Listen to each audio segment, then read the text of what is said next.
दोस्तों नमस्कार। किसी भी कंपटीशन की तैयारी करने वाले साथी का जब रिजल्ट आता है तो लोग कहते हैं इसने बहुत ज़्यादा संघर्ष किया था, बहुत ज़्यादा दुख देखा था।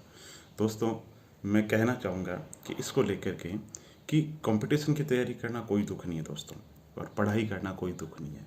और संसार में पढ़ाई से अच्छा कोई काम नहीं है। पढ़ाई इतना आनंद देती है कि आप सोच नहीं सकते। सारी दुनिया आपका साथ छोड़ सकती है, लेकिन पढ़ाई आपका कभी भी साथ नहीं छोड़ती। तो दोस्तों पढ़ाई के अंदर कुछ नहीं है, एक बंद कमरे के अंदर है, आप पढ़ रहे हो तो इसमें संघर्ष वाली क्या बात हो गई, इसमें दुख वाली क्या बात हो गई। तो पढ़ाई को एक हॉबी की तरह समझो दोस्तों।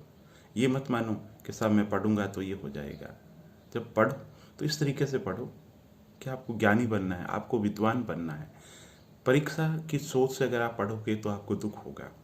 दोस्तों मैं जैसे हमेशा कहता हूँ कि आज भी मैं 6-7 घंटे पढ़ता हूँ। कोई एग्ज़ाम नहीं है, कोई मुझे किसी एग्ज़ाम में अब नहीं बैठना है, लेकिन फिर भी पढ़ता हूँ। क्यों पढ़ता हूँ कि पढ़ाई से जैसे अपन शरीर के लिए खाना जरूरी है, वैसे दिमाग के लिए मानसिक खुराक जरूरी है। मैं तरोताज़ा ही तभी महसूस करता हूँ जब मैं कुछ पढ़ता हूँ। इसलिए पढ़ाई को कभी भी संघर्ष का नाम मत दीजिए दोस्तों। मेरे पिताजी कहा करते थे कि भाई मजदूर कभी कहता है क्या मैं मजदूर करके बहुत ज़्यादा दुख महसूस कर रहा हूँ।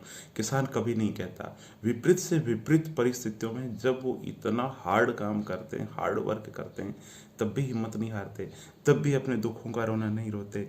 हम कंपटीशन की तैयारी करने वाले कुछ लोग अब सिंपैथी पाने के लिए या लोगों को दिखाने के लिए हम कह देते हम बहुत संघर्ष कर रहे हैं, हम बहुत संघर्ष कर रहे हैं। तो दोस्तों ये संघर्ष नहीं है।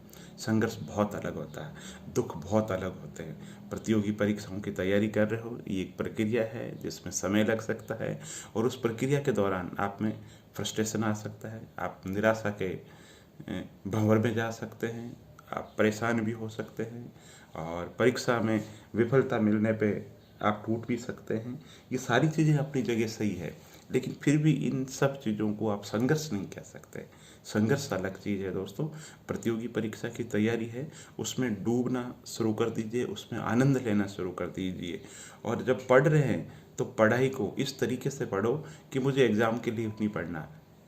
ये लो साहब राजस्थान की विधानसभा के बारे में पढ़ना है तो आपको पता होना चाहिए राजस्थान की विधानसभा के प्रथम चुनाव कब हुए, कितनी सीटें आई, किन किन पार्टियों की कितनी सीटें आई। अभी हाल ही के अंदर जो विधानसभा के जो चुनाव हुए उसमें कांग्रेस की कितनी सीटें आई, बीजेपी की कितनी सीटें आई।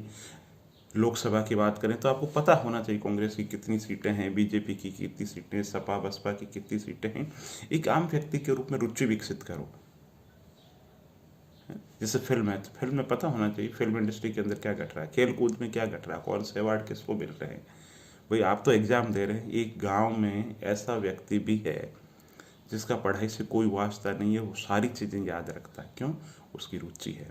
इसलिए आज के बाद में किसी भी प्रतियोगी परीक्षा की तैयारी कर रहे हैं, ये कहना बंद कर दीजिए कि मैं संघर्ष कर रहा हूँ, मैं बहुत ज़्यादा दुख देख रहा हूँ।